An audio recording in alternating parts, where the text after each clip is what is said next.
여러분 3장에서 그 다룰 내용은 이제 그의 6가지를 좀 이제 말씀을 드릴 텐데요. 인공지능의 분류 방법이 이제 다양한 접근 방법이 있는데, 어떤 시대적 흐름의 관점에서 좀 들여다보는 거하고, 다양한 연구 분야. 그 다음에 이제 핵심적으로 이제 그 시대별 연구의 주요한 그 경향을 좀 말씀을 좀 드리도록 그렇게 하겠습니다. 나머지 이제 그거는 또 다음 주에도 이제 3장 이후에 있는 내용을 좀 말씀을 드리도록 이제 그렇게 하겠습니다. 이제 인공지능은 시대적으로 보면 저희들이 그 앨런 튜링이라는 사람이 이제 시작이 개념적인 원리를 이제 시작을 했고, 용어는 이제 다트무트라는 학회에서 교수님들이 얘기한 거고, 그러면서 가장 먼저 인공지능 시스템을 어떤 거를 좀 생각하는 게 좋은가 해서 룰 베이스드라고 해서 규칙 기반의 인공지능을 좀 생각을 했어요, 처음에. 이게 이제 전문가 시스템으로 이어졌는데, 어떤 규칙 기반의 인공지능하고 이제 여기에 같이 이제 신경망 기반의 인공지능이 연구가 같이 됐어요. 그래서 여기에서는 어떤 기호와 논리 위주의 어떤 그 접근 방법을 주로 썼고요. 그 초창기 이제 인공지능의 어떤 구체적인 제품, 서비스의 모습이었죠. 이때 이제 메카시라든지 민스키, 사이먼 뉴엘이라는 사람이 이제 연구를 많이 했고요. 처음에 이제 주로 수학자들이 증명을 가지고 룰 베이스를 만들었어요. 그러니까 어떤 거면 어떤 것이다라고 결론을 내리는 가장 기본적으로 보면 룰이라는 게 규칙이잖아요, 규칙. 그래서 이제 여러분들이 이제 어떠한 뭐 주말에는 제외하고 뭐 요즘은 등교를 하진 않지만 등교하는 날에는 거의 월요일이면 월요일, 화요일이면 화요일, 뭐 거의 똑같은 패턴이 이제 이루어지잖아요. 수업 듣고 이제 식사하고 다시 수업 듣고 뭐 특별히 뭐 어떠한 다른 일이 생겼을 때 또 뭐 다른 일을 처리한다든지 하는 그런 것들을 대부분 다 어떤 룰 베이스드로 집합으로 다 정의를 해요. 그래서 내가 뭐 해야 되지? 또는 내가 이런 상황이면 뭐 해야 되지? 뭐 이런 것들에 대해서 전문가 시스템이 인공지능 전문가 시스템이 답을 구하는 이런 방법이다 이렇게 생각을 하시면 가장 이해하기가 쉬울 겁니다. 그래서 요거는 초창기에 이제 뭐 다양한 문제 해결 방법에 접근을 하였으나 그 게임이나 의사결정 전문가 시스템이 이제 3개 정도로 그 개발이 돼서 썼었고, 이게 별로 이제 그 규칙을 위반한 거에 대한 다양한 모습들, 주로 얘기하면 학습 데이터를 반영하지 않았었던 그런 걸로 인해서 지금은 이제 뭐 룰 베이스로 개발된 인공지능 시스템들이 있긴 하지만 지금은 이제 거의 사용하고 있지 않고, 우리가 이제 인공지능 시스템을 개발할 때 일부분으로 뭐 이게 들어갈 수는 있어요. 이런 기본적인 어떤 개념적 원리는 여전히 중요한 초창기 연구였고, 그다음에 비슷한 시기에 요 퍼셉트론 이론을 개발하신 분이 있어요. 이분이 이제 퍼셉트론이라는 게 우리 의사들이 쓰는 신경 조직의 뉴런이라는 조직 안에 있는 것들이 신경 전달 물질. 그래서 좀 인공지능의 시스템의 성능을 향상시키기 위한 하나의 그 방법으로서 뉴럴 네트워크를 제안을 한 거죠. 사람의 인공 어떤 구조를 좀 생각을 해서 만들게 되면 보다 더 효율적이지 않을까라는 생각에서 시작을 이제 하신 겁니다. 그렇죠? 로젠블렛이라는 사람. 그래서 이 양반이 같이 연구를 했고요. 이때는 이제 패턴을 인식할 정도의 학습은 됐었어요. 요걸 이제 이용을 했죠. 궁극적인 전문가 시스템이나 아니면 이제 신경망 시스템을 만들기 위한 방법들 중에 그 학습 데이터를 이용해서 패턴을 인식하는 정도로 가능했는데 이게 시간이 너무 오래 걸리는 거예요. 이제 요즘의 컴퓨팅 파워를 가지고 하게 되면 이제 금방 될 문제를 시간이 너무 많이 걸려서 이미 뭐 결정하고 가고 있는데 그 전 거 결정하고 그러면 이제 그게 효용 가치가 없어지잖아요. 그죠? 의사 결정일 때. 그래서 좀 회의를 좀 느꼈어 사람들이. 그렇지만 이제 그게 현재 딥러닝까지 이어지고 있는 겁니다. 이런 것들이. 여기서 이제 프로퍼게이션 알고리즘이라는 게 있어요. 이게 아마 이제 그 9장인가 8장의 정도에 또 설명을 할 텐데, 그 이런 것들을 제안한 그 로젠 블럿이라는 사람의 걸 기본적으로 이용을 해요. 힌튼 교수의 딥러닝이라는 사람도 자기가 이제 그 어떤 새로운 걸 만든 게 아니라 그 전에 있었던 신경망의 퍼셉트론을 좀 레이어를 여러 개 둬서 보다 더 정확하고, 그렇죠? 보다 더 빠르게 하는 그런 걸 제안을 한 겁니다. 그래서 요 신경망은 이제 머신러닝, 딥러닝으로 다 이어지는 거예요. 이게 그러면서 컴퓨터의 그 처리 속도와 그다음에 데이터의 학습 데이터의 양이 많아지면서 이게 이제 발전할 수 있었던 계기가 되었다. 여러분들이 그렇게 좀 이해를 이제 하시면 좋겠습니다. 그래서 여러분들 시대적 흐름에 의한 그 인공지능의 분류 그를 좀 이해를 하시면 돼요. 이제 다양한 인공지능 분류 방법들이 많아요. 근데 이 책에서는 요거를 소개하고 있어서 요것만 말씀을 드리긴 하는데 그 이제 뭐 머신러닝, 딥러닝, 그 다음에 뭐 데이터 마이닝, 그 다음에 뭐 감성공학적 인공지능, 그 다음에 뭐 또 많아요. 또 이제 학문적으로 분류하는 방법들이. 근데 이 책에서는 시대적 접근 방법을 쓴 것 같아요. 그래서 뭐 이것도 뭐 괜찮아요. 이제 이 정도만 여러분들 이해를 하시면 돼요. 시대적인 관점에서 보면 아까 말씀드렸었던 룰 베이스드가 가장 먼저 생겨났잖아요. 그 지금까지도 이쪽은 계속 활용을 되고 있어요. 서로 독립적인 게 아니라 다 서로 좀 연관이 된다 이렇게 이해를 하시고 이제 동시대에 좀 시작을 했지만 연결주의라는 게 신경망 기반으로 좀 시작을 했어요. 여기 56년, 57년 비슷한 시기에 요걸 이제 그렇죠.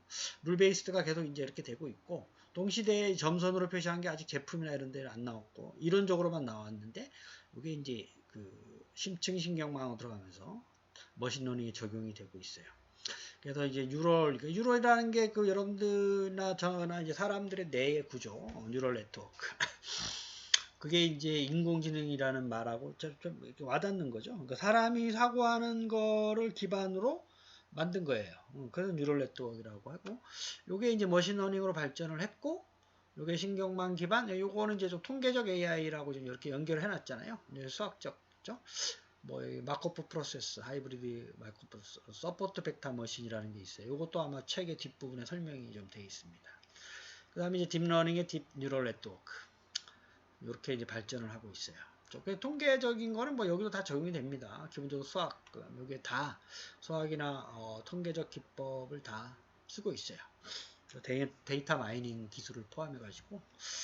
그래서 어쨌든 이러한 시대적 흐름에서의 인공지능의 발전의 형태, 양상 이런 거를 여러분들이 반드시 이 책에서 정의한 정도의 인공지능의 분류 방법, 기법은 좀 이해를 하시고 이렇게 다른 사람한테 설명하거나 물어봤을 때 그렇게 대답할 수 있을 정도로 좀 이해를 해주시기를 당부드리겠습니다.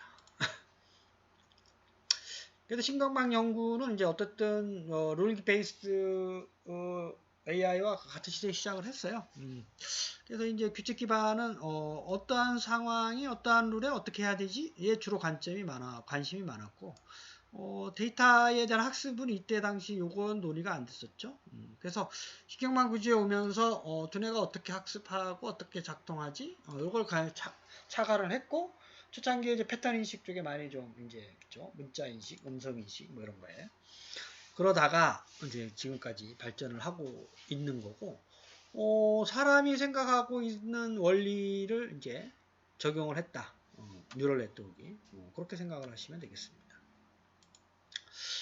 그래서 이제 신경망과 룰 베이스드의 차이점을 이제 이렇게 영역, 도구, 개발하는 사람, 핵심 기술은 뭐니, 응용 분야 뭐 이렇게 분류해서 나타내고 있어요.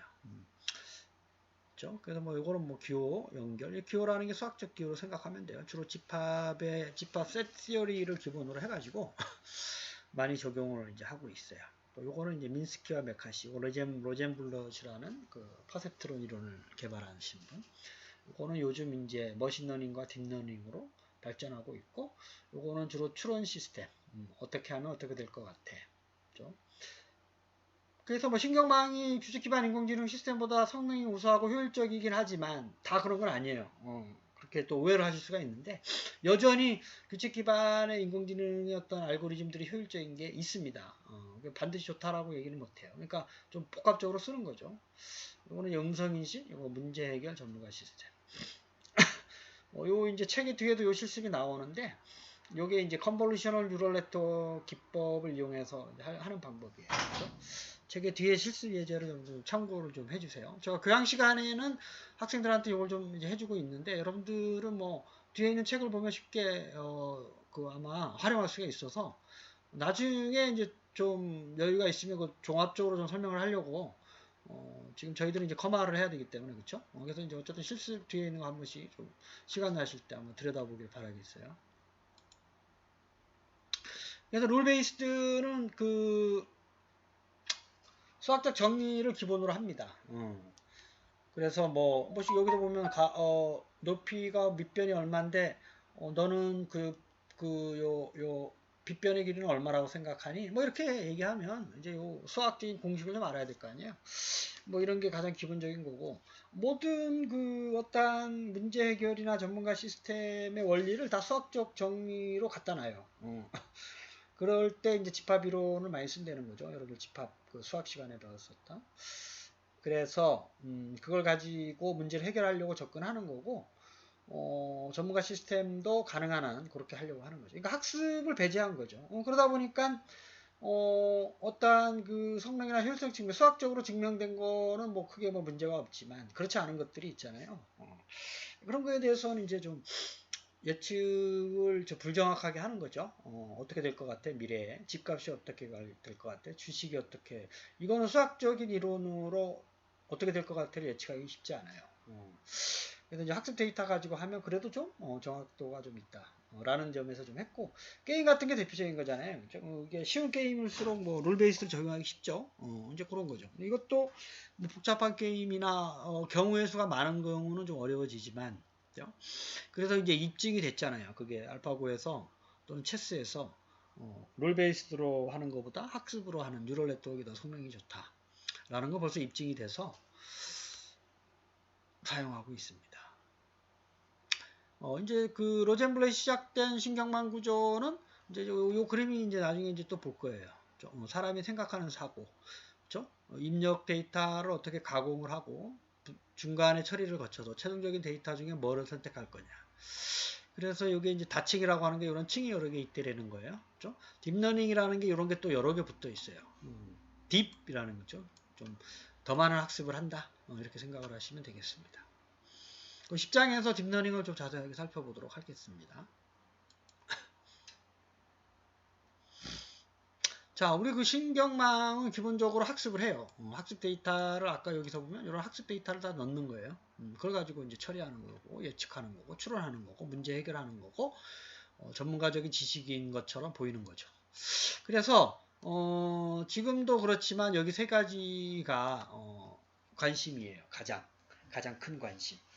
문자를 인식하는 거, 사람의 목소리, 뭐 이제 다른 음성, 그다음에 영상, 문자와 음성, 이미지까지 포함된 거잖아요. 영상이라는 게 보다 빨리 해야 되고 영상 인식은.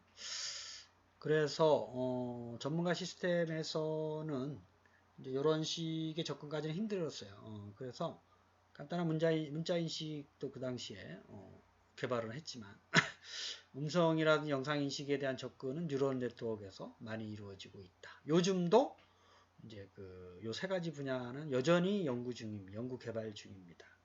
문자 인식을 얼마나 잘할 수 있을까? 사람의 음성을 얼마나 잘 이해하고 그거에 대해서 어떻게 잘 답변을 할 수 있을까? 그 다음에 이제 영상이죠, 영상. 그래서 보여주는 영상을 가지고 얼마나 잘 인지를 할 수 있을까에 대한 고민이 여전히 이제 이루어지고 있는 것입니다. 그래서 학자들이 요즘 관심 있는 게 이제 그 7가지 정도예요. 7가지죠. 그래서 이게 이제 실생활에 많이 쓰입니다. 뉴런의 어떤 네트워크에 관한 그 자체에 대한 연구하고 있고, 학습에 대한 연구하고 있고, 이론적으로 제한된 걸 어떻게 제품이나 서비스에 어떻게 구현하느냐. 아주 중요한 연구 주제들이죠. 그 다음에 이제 보통 사람들은 이제 뭐 컴퓨터로 쓸 때 말고 손으로 쓸 때는 상당히 흘려 쓰잖아요. 오늘 100% 인지하기가 쉽지 않습니다. 그런 걸 어떻게 좀 다 인식할 수가 있을까? 여전히 지금 연구가 진행되고 있고. 그 다음에 음성을 인지를 하는데 얘가 실시간으로 인지해야 될 거 아니에요. 이미 이제 지나가서 다른 얘기를 하고 있는데 이전 거 가지고 답변을 하고 그러면 이게 좀 문제가 많이 발생할 수가 있기 때문에 그런 거를 좀 연구하고 있어요. 그 다음에 영상도 뭐 실시간 인식이 중요하고요. 그 다음에 이제 이전에 있었던 CCTV 영상에서 문제점을 어떻게 찾아내는 거. 그렇죠? 뭐 이렇게 하면 상당히 중요한데 많이 쓸 수가 있죠. 그렇죠? 그래서 이런 것들에 대해서 뉴럴 네트워크가 많이 관심을 가지고 요즘 이제 그 퍼세트론 이론을 기반으로 한 신경망, 다층 신경망, 그 다음에 힌튼 교수의 딥러닝 까지 이어지고 있는 거예요. 그래서 쉽게 얘기하면 이전에 어떤 사람이 뭐 동영상에서 동일한 동영상을 주고 그쪽에서 동전을 몇 개 찾았니? 근데 뭐 원래 10개인데 앞에 있는 기술로 하면 5개 찾았는데 4개, 7개 찾았다. 정확하게. 그러면 내 기술이 더 좋은 거예요. 내 알고리즘이. 그쵸? 그래서 이제 그런 것들 다 생각할 수가 있어요. 뭐 요즘 그 주로 학자들의 논문이나 연구에서 많이 하고 있는 게 개와 고양이를 구분하는 거. 그 다음에 코끼리의 어떠한 의미의 코끼리가 엄청나게 크잖아요. 그 중에 어떠한 신체 일부분을 주고 그게 코끼리인지 알아내는 거. 이게 상당히 어려운 기술입니다. 그렇죠? 그래서 어떤 사람은 구글이나 아니면 인터넷상에 있는 모든 코끼리의 데이터를 실시간으로 늘 학습을 해요. 그게 가능합니다. 그렇죠? 물론 인터넷이 연결되어 있어야 되겠죠. 그래서 그걸 가지고 어떠한 그 주어진 이미지를 가지고 다 순식간에 비교해서 이게 코끼리의 뭐 발이다. 아니면 코끼리의 뭐 발톱이다. 뭐 이런 것까지 알아내는 기술. 이게 상당히 좀 많이 그 연구자들이 관심을 가지고 접근하고 있는 것들 중에 하나예요. 자, 이제 딥러닝은 힌튼 교수가 제안을 했고요. 이렇게 멀티레이어의 뉴럴 네트워크에다가 백프로퍼게이션 알고리즘하고 이걸 여러 개 또 효능을 향상시키기 위해서 보다 정교한 거죠. 얘는 주로 이제 동영상 인식에 이제 많이 활용이 되고 있습니다. 초창기에는 수학하고 뭐 이게 8개 퍼즐 맞추는 게 가로 세로 4개.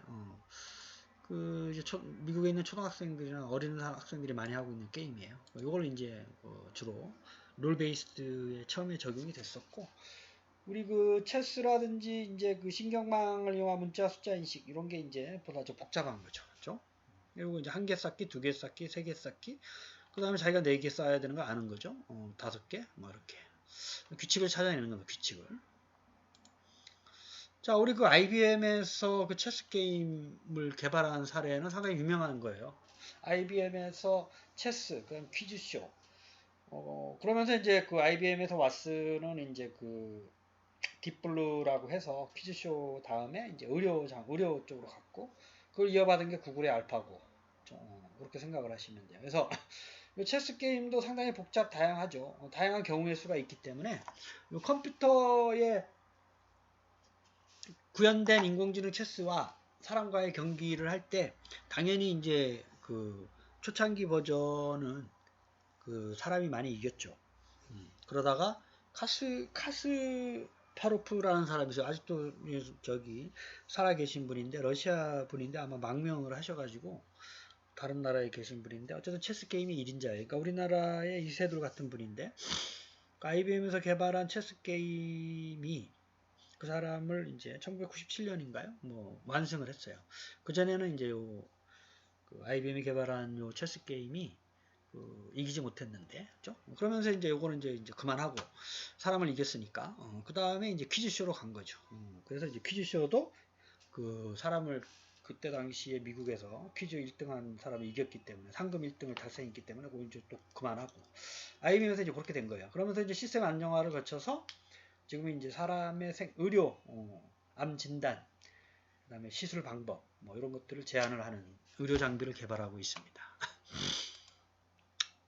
최초의 인공지능 여기 IBM에서 프린츠라는 사람이 이제 요 사람인데요. 초창기에는 이 사람들이 많이 이겼죠. IBM에서 딥블루, 요즘 딥러닝이라고 한 게 이 사람 말을 여기서 이제 나온 게 아닌가. 그죠? 그다음에 요 이후에 이제 카스파로프라는 거 책에 또 나와 있는데 여기서는 설명 안 하겠지만 어쨌든 그 사람하고는 다 이겼어요. IBM에서 개발한 시스템이. 그 다음에 최근에 보면 좀 보면 그 음성인식 의학진단 이게 IBM에서 하고 있는 거고요. 음성인식, 문자인식, 영상인식 여전히 연구를 이제 진행하고 있습니다. 80년도는 이제 음성인식 타자기, 제가 말을 하면 타자를 해주는 거, 그렇죠? 그 다음에 여러분들이 이제 이렇게 스마트폰에 요즘 그런 기능 있죠? 번역을 해주는 거. 한글을 얘기하면 영어를 한글로 바꿔주는. 그럼 이제 의사소통에 전혀 문제가 없어지죠. 해외에 나가도. 하지만 아직 기술적인 좀 한계점이 있다. 사투리는 어떻게 할 것인가? 가장 기본적인 문제점이죠. 이제 의학진단 시스템, 이게 딥러닝의 기본 원리가 되는, 그렇죠? 그래서 이제 기본적으로 보면 문자인식, 영상인식, 음성인식이다 이렇게 생각을 하시면 돼요. 그게 전문가 시스템으로 하기 곤란하니까 물론 할 수 있지만 정확도나 신뢰도가 좀 떨어지는 거죠. 그래서 뉴럴 네트워크라는 게 나왔고 컴퓨팅 파워나 데이터가 없으니까 요즘 이제 컴퓨팅 파워도 좋아지고 데이터도 많아지고 여기서 머신러닝이 효과가 있는 거고 보다 더 효율적인 걸 해보자 그래서 딥러닝이 나온 거예요. 이제 그게 이제 시대적인 흐름에서의 발전이면서 아까 이 책에서 구분한 신호 기호주의, 연결주의, 통계적 기법 이렇게 생각을 하시면 돼요. 그래서 인텔리전트한 에이전트의 연구가 시작이 됐죠. 90년대. 이러한 어떤 수학적 기법들이 좀 많이 이제 이것도 나중에 아마 설명을 할 거예요. 그렇죠? 그래서 사실은 이제 룰 베이스든 뉴럴 네트워크이든 머신러닝이든 딥러닝이든 기본적인 안에 숨어 있는 것들은 여러분들이 수학이면서 통계다라는 걸 늘 생각을 하셔야 돼요. 하지만 여러분들이 수학자나 통계자는 아니지만 그래도 소프트웨어 개발할 때에는 어느 정도의 수학이나 통계적 지식이 좀 필요합니다. 그죠?